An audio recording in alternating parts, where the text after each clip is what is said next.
أعوذ بالله من الشيطان الرجيم.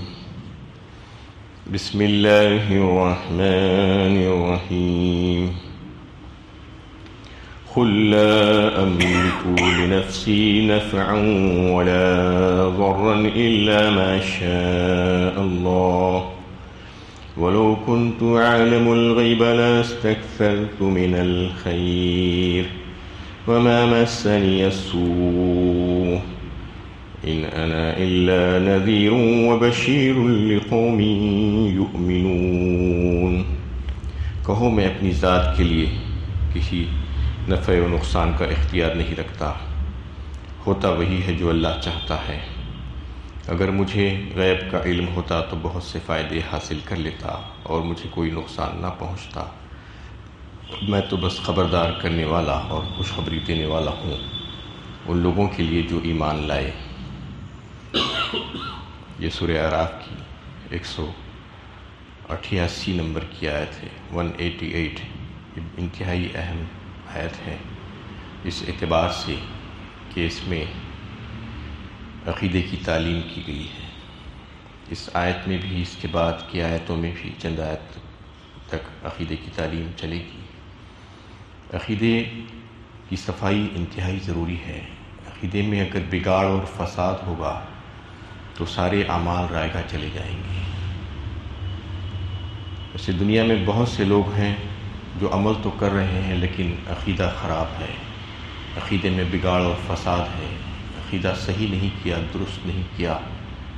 تو وہ سارا عمل زندگی بھر کا بیکار اور رائگاں ہو جاتا ہے.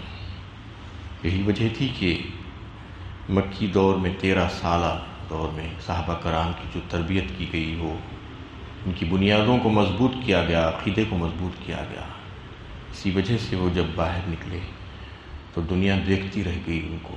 جو ایمان کی مضبوطی کے ساتھ نکلے. تو یہی اللہ تعالیٰ چاہتے ہیں کہ بندے کا عقیدہ پہلے مضبوط ہو جائے، چاہے وہ عمل تھوڑا سا ہی کرے تو قابل قبول ہوگا. تو اس میں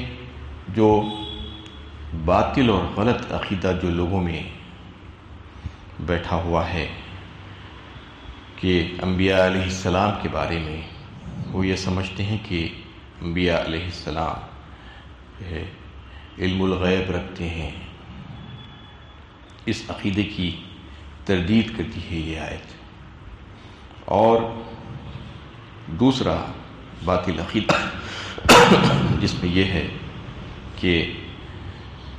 انبیاء علیہ السلام کے پاس نفع نقصان کا اختیار ہے،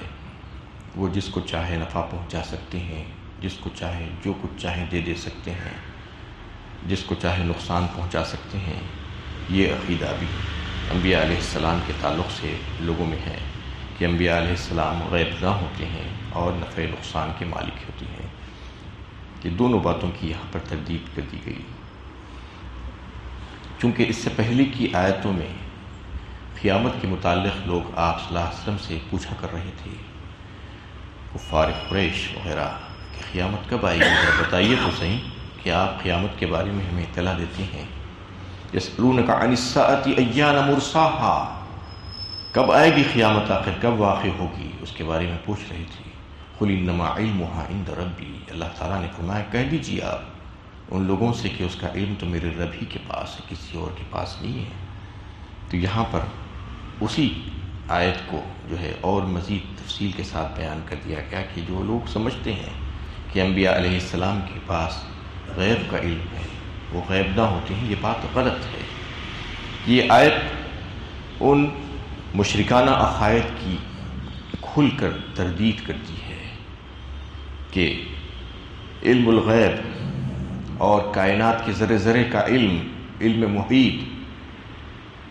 اللہ رب العزت ہی کی خصوصی صفت ہے، اس میں اس کے ساتھ کوئی شریک نہیں ہے. اور اگر کوئی اس کی مخلوق میں سے اس کو اس کے ساتھ شریک کرنے کی کوشش کرے، چاہے وہ نبی ہو، رسول ہو، ولی ہو یا کوئی اور اس کی دیگر مخلوق ہو، تو اس کا مطلب یہ ہے کہ وہ شرک اور ظلم عظیم کا مرتکب ہو رہا ہے. اسی طریقے سے جو اللہ کے علاوہ کسی اور کو نفع نقصان کا مالک سمجھتا ہے تو یہ سمجھ لینا چاہیے کہ نفع نقصان کا مالک اللہ تعالیٰ ہی کی صفت ہے، خصوصی صفت ہے، اس میں کوئی اس کے ساتھ شریک نہیں ہے۔ کوئی اگر اللہ کی دیگر مخلوقات کو بھی اس میں شریک سمجھ رہا ہے تو یہ کھلم کھلا شرک ہے۔ قرآن کی بے شمار آیتوں میں جو ہے یہ باتیں موجود ہیں۔ قرآن کا نزول اسی مقصد کے تحت ہوا ہے کہ یہ باطل عقائد کی تردید کی جائے، اور رسول اللہ صلی اللہ علیہ وسلم کی بعثت بھی اسی وجہ سے ہوئی کہ یہ ساری جو جاہلانہ اور مشرکانہ جو رسومات تھے اس کو آپ پیروں تلے روندنے کے لیے آئے تھے، لیکن اس کے باوجود بھی اگر لوگ اس بات کو سمجھنا نہیں چاہ رہے ہیں اور وہی بات دہراتی جانا چاہ رہے ہیں جو 1400 سال پہلے سے تھی، تو ان کو سمجھ لینا چاہیے کہ یہ باطل ہے اور یہ مشرکانہ عقیدہ ہے جو رکھتے ہیں، اس کو ذہن سے نکال کر پھینک دینا چاہیے۔ قرآن کی بے شمار آیتیں اس بات کی دلالت کرتی ہے کہ یہ جو عقیدہ ہے علم الغیب کا، علم الغیب اللہ تعالیٰ ہی کی خصوصی صفت ہے، اس میں اس کے ساتھ کوئی شریک نہیں ہے، اور نفع نقصان کا مالک ہونا بھی اللہ تعالیٰ ہی کی خاص صفت ہے،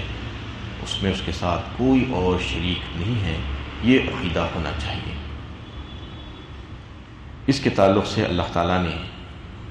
نبی کریم صلی اللہ علیہ وسلم سے کو یہ حکم دیا کہ آپ یہ اعلان کر دیجئے، یعنی آپ صلی اللہ علیہ وسلم کی زبان نبوت سے کہلوا دیا گیا لوگوں کو اچھی طریقے سے سمجھا دینے کے لیے کہ آپ صلی اللہ علیہ وسلم خود فرما رہے ہیں قُل لَا أَمْلِكُ لِنَفْسِي نَفْعًا وَلَا ضَرًّا، آپ کہہ دیجئے کہ میں مالک نہیں ہوں، مختار نہیں ہوں، کسی چیز کا اختیار میں نہیں رکھتا، نفع نقصان کا اختیار کسی اور کے لیے میں نہیں رکھتا، کسی اور کے لیے تو دور کی بات، میں خود اپنی ذات کے لیے بھی نفع نقصان کا اختیار نہیں رکھتا۔ یہ آپ اعلان کر دیجئے۔ وَلَوْ كُنْتُ أَعْلَمُ الْغَيْبَ لَأَسْتَكْثَرْتُ مِنَ الْخَيْرِ وَمَا مَسَّنِيَ السُّوءُ، اور اگر میں علم الغیب رکھتا، مجھے غیب کا علم ہوتا، تو پھر میں بہت سے خیر اور نفع کی چیزیں اپنے لیے جمع کر لیتا۔ اس بات کا بھی آپ اعلان کر دیجئے کہ اگر میرے پاس غیب کا علم ہوتا تو میں نفع کی کئی ایک چیزیں اپنے لیے جمع کر لیتا، وَمَا مَسَّنِيَ السُّوءُ، اور مجھے کوئی برائی اور نقصان نہیں پہنچتا۔ لیکن آپ صلی اللہ علیہ وسلم کی حیات طیبہ کو اگر دیکھیں تو ایسے کئی ایک واقعات آپ کی زندگی میں پیش آئے جس میں آپ اس سے اپنے آپ کو بچا نہیں پائے۔ کئی ایک موقعوں پر آپ صلی اللہ علیہ وسلم نے چاہا کہ آپ کو تکلیف نہ پہنچے، رنج و غم نہ ہو، لیکن وہ ہو کر رہا۔ جیسے غزوہ حدیبیہ کے موقع پر آپ صلی اللہ علیہ وسلم نے عمرے کے ارادے سے احرام باندھ کر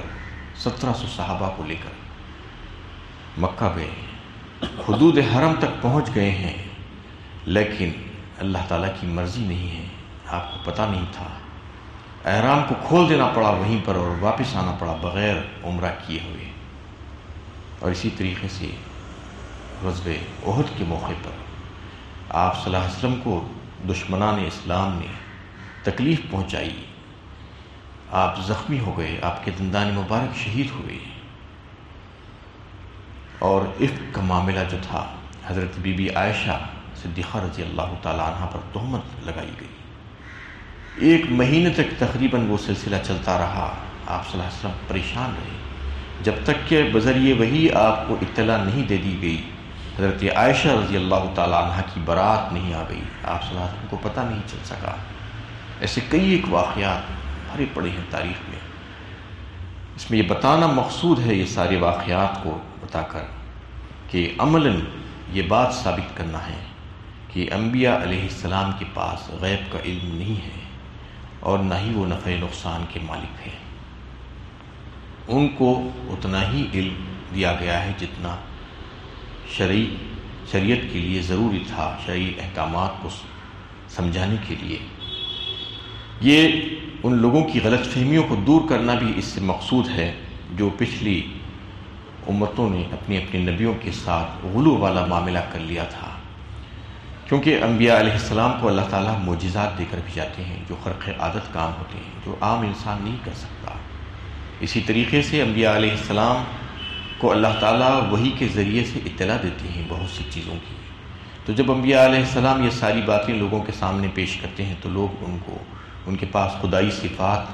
ڈھونڈنے کی کوشش کرتے ہیں، خدائی میں ان کو شریک کر دیتے ہیں، کیونکہ عام انسان جو کام نہیں کر سکتا وہ کام کرتے ہیں اللہ تعالیٰ کی اجازت سے اور اللہ تعالیٰ کے حکم سے۔ تو لوگ یہ سمجھتے ہیں کہ خدائی علم اور قدرت ان کے پاس آ گیا ہے تو خدائی میں وہ لوگ شریک بھی ہو گئے ہیں۔ یہ غلط فہمی کو دور کرنے کے لیے یہود و نصارہ نے ایسے ہی غلط فہمیوں کا شکار ہو کر تباہ و برباد ہو گئے تھے۔ اپنے انبیاء کے ساتھ انہوں نے غلو کیا اور ان کو خدائی درجے پر لے جا کر بٹھا دیا تھا۔ یہ بتایا گیا ہے اس میں کہ انبیاء علیہ السلام یقیناً اللہ تعالیٰ کے برگزیدہ بندے ہوتے ہیں، بڑے چنندہ اور افضل الخلائق ہوتے ہیں، ان کا مقام و مرتبہ بہت بڑا اور اعلیٰ ہوتا ہے، لیکن خدائی علم و قدرت ان کو حاصل نہیں ہوتی ہے۔ اس میں یہ بات واضح کر دی گئی کہ وہ عالم الغیب یا قادر مطلق نہیں ہوتے ہیں۔ یہ واضح کر دیا گیا، ان کے تعلق سے کوئی یہ نہ سمجھے کہ وہ عالم الغیب ہے یا قادر مطلق ہے، وہ جو چاہے کر سکتے ہیں، نہیں، بلکہ ان کو اللہ تعالیٰ کی طرف سے من جانب اللہ جتنا علم و قدرت دی گئی ہوتی ہے بس وہ اتنا ہی کرتے ہیں۔ شریعت کا جو علم کو سمجھانے کے لیے جو علم کی ضرورت پڑتی ہے وہ علم ان کو دیا جاتا ہے۔ ذَلِكَ مِنْ أَنْبَاءِ الْغَيْبِ نُوحِيهِ إِلَيْكَ، بار بار آپ یہ آیت پڑھیں گے جہاں جہاں پر پچھلی قوموں کے واقعات کا تذکرہ اللہ تعالیٰ کرتے ہیں قرآن میں، کئی ایک واقعات کا تذکرہ کیا گیا ہے جو ہزاروں سالوں پرانے تھے۔ آپ صلی اللہ علیہ وسلم اس کو ایسے بیان کرتے جیسا کہ اپنی آنکھوں کے سامنے دیکھ رہے ہیں وہ واقعہ۔ یہ آپ صلی اللہ علیہ وسلم کی نبوت کی اور رسالت کی سچائی کی دلیل ہوتی تھی، اور لوگوں کے بتانا تھا کہ نصیحت حاصل کرو تم ان قوموں سے جو پچھلی قومیں گزر چکی ہیں، جنہوں نے انبیاء علیہ السلام کی تکذیب کی، اس کے بعد ان کا کیا حشر ہوا۔ یہ ساری باتیں واقعات بیان کرنے کے بعد اللہ تعالیٰ فوراً یہ آیت جو ہے کچھ نہ کسی انداز میں لاتے ہیں، ذَلِكَ مِنْ أَنْبَاءِ الْغَيْبِ، یہ غیب کی خبریں ہیں، نُوحِيهِ إِلَيْكَ، ہم آپ کی طرف وحی کرتے ہیں، آپ کو نہیں پتا، نہیں معلوم تھا، وَمَا كُنْتَ لَدَيْهِمْ، آپ وہاں پر نہیں تھے موجود، لیکن ہم نے آپ کو بتایا تو آپ اس کو بتا رہے ہیں لوگوں کو۔ یہ لوگوں کی غلط فہمی کو دور کرنے کے لیے کہ یہ جو باتیں آپ بتا رہے ہیں ہزاروں سالوں پرانی، یہ آپ کو معلوم نہیں تھی، بلکہ وحی کے ذریعے سے ہم نے آپ کو بتایا تو آپ اس کو لوگوں کے سامنے بتایا۔ یہ واضح کرنے کے لیے بار بار اس قسم کی آیتیں جو ہے ہم کو قرآن مجید میں ملیں گی کہ عقیدے کو واضح کر دیا گیا اور بالکل صاف کر دیا گیا کہ جو صفتیں صرف اور صرف اللہ ہی کے لیے مخصوص ہے وہ اللہ ہی کے لیے ہونی چاہیے، کسی اور کے لیے نہیں ہو سکتی، چاہے وہ کسی درجے کا انسان ہو، چاہے وہ نبی ہو، سید الانبیاء ہو یا اور کوئی ہو، کسی کے لیے بھی جو ہے اس کو اس میں تلاش نہیں کیا جا سکتا۔ قُل لَا أَقُولُ لَكُمْ عِنْدِي خَزَائِنُ اللَّهِ وَلَا أَعْلَمُ الْغَيْبَ وَلَا أَقُولُ إِنِّي مَلَكٌ إِنْ أَتَّبِعُ إِلَّا مَا يُوحَىٰ إِلَيَّ، سورہ انعام 7ویں پارے میں بھی اللہ تعالیٰ نے آپ صلی اللہ علیہ وسلم کی زبانی کہلوا دیا، کہہ دیجیے آپ کہ میں جو ہے اللہ کے خزانوں کا مالک نہیں ہوں، میرے پاس اللہ کے خزانے نہیں ہیں، اور نہ ہی میں علم الغیب جانتا ہوں اور نہ ہی میں فرشتہ ہوں، میں نے ایسا کوئی دعویٰ نہیں کیا ہے، بلکہ میں تو یہ دعویٰ کرتا ہوں کہ میں اللہ کا رسول ہوں اور میرے پاس وحی آتی ہے۔ بس یہ کہلوا دیا گیا آپ صلی اللہ علیہ وسلم سے۔ یہ ساری باتیں، ساری خبریں اللہ تعالیٰ اپنے انبیاء کرام کو بتاتے تھے، اور یہ یقینی بات ہے کہ انبیاء علیہ السلام کو جو علم دیا جاتا تھا وہ دیگر انسانوں کے مقابلے میں بہت بڑا ہوا ہوتا ہے۔ انبیاء علیہ السلام کو بہت زیادہ علم دیا جاتا تھا، کیونکہ ان کو شریعت کے احکامات لوگوں کو سمجھانے ہوتے تھے، وہ ساری باتیں ان کو بتا دی جاتی ہیں وحی کے ذریعے سے۔ اور پھر سید الانبیاء کو جو علم دیا گیا وہ سارے انبیاء کے مقابلے میں اولین اور آخرین میں سب سے زیادہ علم آپ صلی اللہ علیہ وسلم کو عطا کیا گیا تھا، جس کی وجہ سے آپ ہزاروں ایسے غیب کے واقعات اور خبریں لوگوں کے سامنے بیان کی جس کا مشاہدہ دنیا نے کیا کہ وہ بالکل من وعین سچی ثابت ہوئی، اور پیشین گوئیاں آپ صلی اللہ علیہ وسلم نے فرمائی اللہ تعالیٰ ہی کی طرف سے کہ اللہ تعالیٰ نے بذریعہ وہی آپ کو بتلا دیا تھا۔ یہ ساری چیزیں جو تھیں وہ غیب کی خبریں تھیں، انباء الغیب تھی، غیب کا علم، کائنات کے ذرے ذرے کا علم، علم محیط صرف اور صرف اللہ ہی کے پاس ہے، کسی اور کے پاس نہیں ہے، کیونکہ اللہ تعالیٰ جس کو جس قدر علم دیتے ہیں وہ عطائی علم ہوتا ہے، ان کا ذاتی علم نہیں ہوتا ہے۔ اللہ تعالیٰ کا ذاتی علم ہے اور کلی علم اللہ تعالیٰ ہی کے پاس ہے۔ دیگر لوگوں کے پاس جو علم ہوتا ہے وہ جزئی علم ہوتا ہے، تھوڑا سا علم، جس قدر ضرورت ہو اس قدر اللہ تعالیٰ ان کو عطا فرما دیتے ہیں۔ تو اس آیت میں اس عقیدے کو بالکل واضح کر دیا گیا کہ یہ باتیں جو لوگ باطل طور پر اپنے دلوں میں بٹھا کر بیٹھ گئے ہیں کہ انبیاء علیہ السلام عالم الغیب ہوتے ہیں اور وہ نفع نقصان کے مالک ہوتے ہیں، تو کہلوا دیا گیا زبان نبوت سے کہ ایسا یہ بات سوچنا بالکل غلط ہے۔ ان انا الا نذیر و بشیر لقوم یؤمنون، میں تو بس خبردار کرنے والا ہوں اور خوشخبری دینے والا ہوں۔ جو ڈر نہیں رہے ہیں اللہ سے تو پھر میں ان کو ڈرانے کے لیے آیا ہوں، اور جو ڈر گئے ہیں پھر ان کو خوشخبری دینے کے لیے کہ جنت کی خوشخبری ان کو دے دینے کے لیے آیا ہوں۔ جب نبی اپنی ذات کے لیے نفع اور نقصان کا اختیار نہیں رکھتے، اس آیت سے بات واضح ہوتی ہے، تو دوسروں کو کیا نفع نقصان پہنچا سکتے ہیں؟ اور جب یہ بات نبی کے اختیار میں نہیں ہے تو پھر اولیاء کے اختیار میں کس طرح ہو سکتی ہے؟ جیسا کہ لوگ یہاں پر اور وہاں پر جا کر یہ سمجھتے ہیں کہ یہ فلاں کے پاس چلے جاؤ مل جائے گا، فلاں بزرگ کے پاس چلے جاؤ مل جائے گا۔ کیسے ممکن ہے یہ بتائیے؟ نبی کے پاس جو ہے یہ اختیارات نہیں ہے۔ اللہ تعالیٰ بالکل واضح فرما رہے ہیں، اس میں اور کوئی وضاحت کی ضرورت ہی نہیں ہے۔ اتنی واضح آیت ہے، اس کے باوجود بھی اگر کوئی بات سمجھنے تیار نہیں ہے تو یہ ان کا مسئلہ ہے۔ یہ کوئی اولیاء کس طرح جو ہے یہ دعویٰ کر سکتے ہیں کہ ہمارے پاس بھی اختیارات ہیں؟ حاجت روائی کے لیے کسی نبی یا ولی کو پکارنا ایک محمل جاہلانہ بات ہے اور مشرکانہ عقیدہ ہے، اس کے سوا کچھ نہیں ہے۔ ان کو پکارنے سے حاجت پوری ہونے سے تو رہی، البتہ وہ پکارنے والا شرک کا مرتکب ہو جائے گا۔ یہ بات کو سمجھ لینا چاہیے۔ یہ واقعہ ہے کہ نبی صلی اللہ علیہ وسلم کو اپنی ذاتی حیثیت میں نقصانات پہنچتے رہے ہیں۔ اگر آپ کو غیب کا علم ہوتا تو آپ پہلے ہی جان لیتے کہ فلاں چیز سے نقصان پہنچنے والا ہے، اس سے آپ اپنے آپ کو بچا لیتے، اس بنا پر آپ بچنے کی تدبیریں کرتے۔ مگر ایسا نہ ہونا اس بات کی دلیل ہے کہ آپ کو غیب کا علم نہیں تھا۔ ایسے کئی ایک نقصانات آپ کو پہنچے، آپ کو تکلیفیں پہنچی، آپ کو رنج و غم ہوا۔ البتہ جہاں تک فریض رسالت کی ادائیگی کا تعلق ہے، اللہ تعالیٰ نے آپ پر غیب کی وہ ساری باتیں کھول دی تھی جو عام انسانوں پر نہیں کھولی تھی۔ یہ بات ہم کو سمجھ لینا چاہیے کہ امتیاز جو ہے اللہ کے نبی صلی اللہ علیہ وسلم کا وہ یہی ہے کہ آپ پر اللہ تعالیٰ نے بہت سی غیب کی باتیں کھول دی تھی۔ آپ کے اوپر وحی کی جاتی ہے، ہمارے اوپر وحی نہیں کی جاتی ہے۔ بس یہ امتیاز کافی نہیں ہے کہ ایک غیر نبی اور نبی کے بیچ میں یہ بتایا جا رہا ہے کہ وہ ساری باتیں اللہ تعالیٰ غیب کی آپ صلی اللہ علیہ وسلم کو بتا دیے تھے، جس کی ضرورت تھی شریعت کے علم کو سمجھانے کے لیے، جو عام انسانوں پر نہیں کھولی جاتی۔ قیامت کا وقت بتانا فریض رسالت میں شامل نہیں ہے، اس لیے اللہ تعالیٰ نے آپ کو اس کا علم نہیں دیا تھا، کیونکہ اس کو اللہ تعالیٰ چھپا کر رکھنا چاہتے تھے، کیونکہ لوگ مجرمانہ سرگرمیوں سے باز آ جائیں اور ڈرتے ہوئے زندگی گزاریں کہ کب موقع آ جائے گا پتہ نہیں، موت کب آ جائے گی پتہ نہیں، کائنات کب ختم ہو جائے گی پتہ نہیں،